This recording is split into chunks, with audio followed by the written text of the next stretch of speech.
See, people are very smart because they know the power of music, and they know the power of music. They're finding the right jingle or the right tagline for your commercial, or it's very important. People pay millions of dollars to get the right sound because they know that people associate well with music.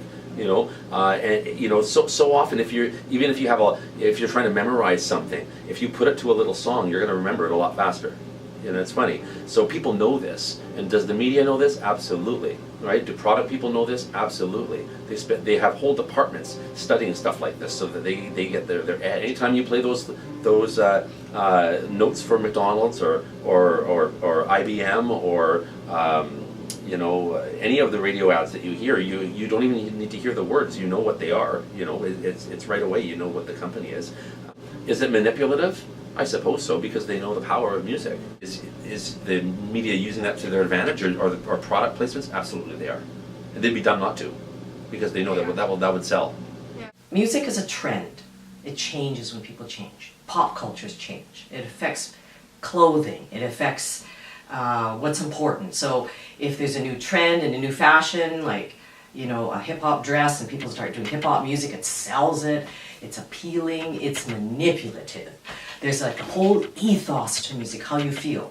I once met a professor who told me that every single time he proposed to his wife, different wives, he used the same kind of music because it influenced how she felt love for him. It's like, people do that, right? They know how to strategize with music.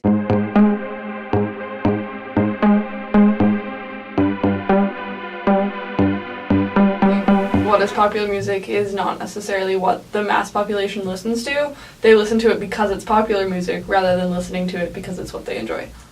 Yeah, that's really interesting, because I think about like pop music and popular hip-hop music, right? And it sells a very specific message. Big companies have a huge selection of talented artists to pick from. They have to pick one or two people. They're all up randomly. That's the biggest person. They have the nicest hair or something like this. And then they tell us that this is the music to listen to, and we're forced to like that. So we really do like music that is pushed upon us because we hear it a lot. So there definitely is some... I think it's also that these companies help a little bit in filtering all different types out there. There's thousands of artists. How do you pick 10 or 12? So the big companies do help in that regard. They say, hey, here's a couple of choices. Pick from these, as opposed to going on iTunes and finding one of 1,000 people. How do you find some music you possibly like? We could maybe rely on some upvote system like Reddit or the Facebook with like the up and down thumbs and the highest voted thumbs, so that's the good music. So maybe it's not so much the man doing it, but actually like the people listening to it who make us find music we like.